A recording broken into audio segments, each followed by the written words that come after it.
Joining me now here on the Salle pregame show is the head coach of the Lancers, Pat Mclaughlin. Coach, as always, thank you for joining us. Good to be here. It's exciting to start a new school year. We started today or Wednesday and ready to get going on Friday night.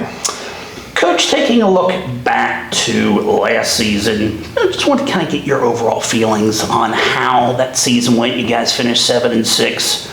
Lose in the regional finals to a Whitten Woods team that went on to win the Division II state title. When you look back to last year, kind of what were your feelings? I don't take a lot of time to reflect after the season's over, maybe a little bit of time. But again, we got good kids. We had a good football team last year. We came up a little short. Probably could have made a few more plays during that Whitten Woods game. We beat them earlier in the season. We had a few injuries, but the one thing I think about the end of one season when you don't win the championship, or in the past few years made it to the finals or the semifinals, it sticks with you all off season. I think it has with our kids, and it's kind of been a rallying point for our guys this year.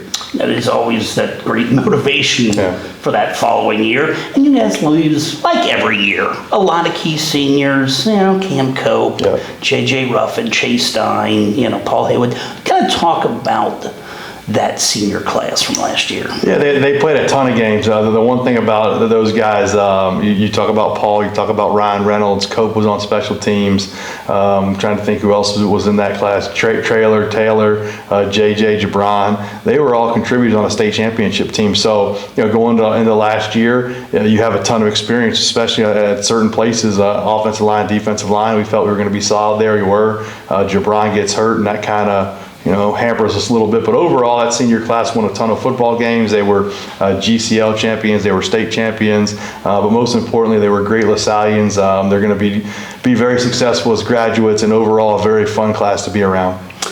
Coach, and over the summer, you just have, just a great tragedy that occurs that just is unthinkable with losing Cameron Kirk in an unfortunate accident. How has that been affected the team, and has it in any way pulled this team closer together? Yeah. First of all, there's no course. There's nothing that can prepare you for that when you get that call or you hear that news, and it's very, very sad. And when I was interviewed early on, he's our brother, he's our friend, he's part of us. He'll always be part of us for as long as I'm the head coach here. So tragic news. Our community, typically in typical LaSalle fashion, rallied around the family, and if anything, I think it speaks to our kids with regards to how precious life is, the opportunities that we have to take advantage of those opportunities, and what an awesome responsibility that we have, whether you're with someone else, you're driving, you're in school, you're playing football. It's an awesome responsibility to do the right thing, to be leaders. And like I said, Cam was a leader. He was a guy that always had a smile on his face. Play with reckless abandon. You go back to our film, we were watching it last year, I think it was against Fairfield, he gets an interception. So we're watching that film this year. He has a pick last year, and I know he'll be watching that first game from up in heaven. So just, it's not something anybody can prepare for, or, so hopefully it's something that, never happens again in that area. When you take a look kind of at your team this year, kind of what stands out to me and is on the defensive side of the ball is your secondary and the returning guys that you've got there. Talk a little bit about the experience and the playmaking ability that you've got in that secondary. Yeah, the number one guy, if that's the right term, is Coy Beasley. He's got a bunch of offers. He played as a sophomore, was part of a state championship team as a true freshman in the 4x100. You got Dior Brumfield coming back. You got BJ Ross and Taj. I would throw him in there as well. So right now, that's probably a strength of our team. They've all worked hard, had good off seasons. They all have experience on the field, and we need them to have a big year, not only in terms of making plays on the field, but taking a leadership role on our defense and on our team. And then you've got, a lot of new faces on that defense as well.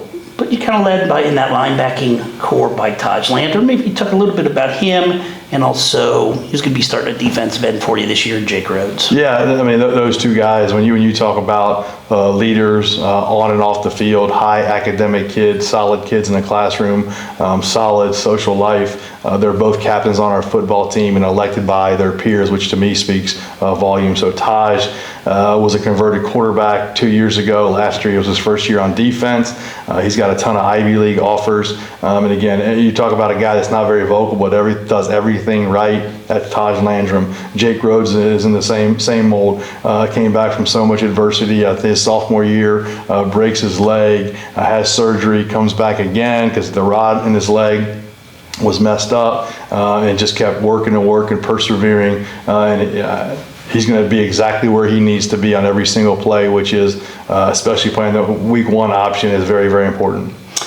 On the offensive side of the ball, a lot of new faces for you, which is never easy when you go into week one trying to put all those components together. But you do have a couple of players to build around, and was just kind of looking to see the progress of what you've seen with quarterback Mason Mattingly, along with your running back Jalen Grant. Again, they're doing a good job too. Both of those guys as well were selected as captains by their teammates. And Mason's a big kid, strong kid. He's had a year at LaSalle and a year in our offense. He's got to go out there and be able to make plays and make the guys around him better. And then Jalen Grant will also be playing some defense as well, so he'll be on defense, he'll play offense, he'll play special teams, and in terms of just like a bell cow, a guy that's going to get the majority of the carries, it'll probably be Jalen. So we're looking for those two guys to lead our football team on the offensive side of the ball. Is there someone among this wide receiver core that has been able to catch your eye or break out? It's a very inexperienced group. When you look at your group of wide receivers, who's been the guy that stood out? It's a good question. Xander Berniker's done a good job. We're expecting him to have a big season.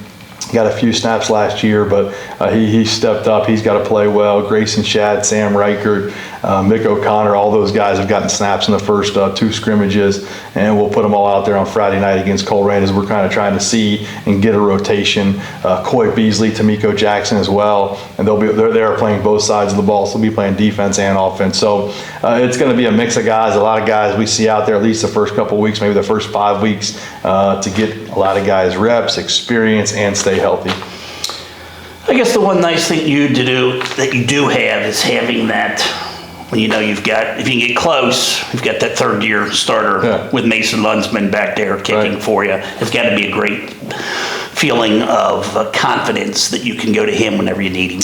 Yeah, he's done a fantastic job. He's got a big leg. In practice, he kicked it anywhere from 50 yards. Obviously, you got to see on Friday night the operation time with that snap to hold the kick. But he's got the leg. He'll do some kickoff duties, and he might do some punting duties. Although Kyle's done a good job so far. So it's like having Jake Seibert a couple of years ago. Anytime you get inside the 20-yard line, you feel pretty comfortable that we're at least going to get points on the board. So Mason has earned that opportunity in terms of having myself having the confidence in him to be able to make a big kick.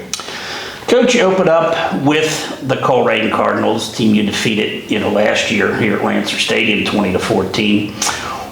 And it looks like the same as you always get from Coleraine. Right. Same offense, same defense, just some new faces. What have you seen on film from the Cardinals going in? They're good defensively. It's not the biggest team that they've had, but I'll tell you what, they're fast, they're physical, and they play really, really hard. And it's that old 5-2, cover 3, 5-2, cover 2. They're going to make you earn everything, not give up a big play, and be physical at the point of attack. And then offensively, they've got probably one of the most dynamic playmakers that we're going to see all season, quarterback Zay Jennings. He started last year as a sophomore.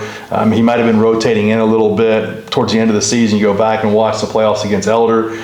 He had a ton of yards. So he's a guy that if it's a bad snap, if it's a fumbled snap, if he comes out and goes left, he can turn right and score a touchdown. He can go 90 yards every single time he has the ball. So it's got to be team defense responsibility, get everybody to the ball, and make him have a hard night in terms of take a physical pounding from our defense.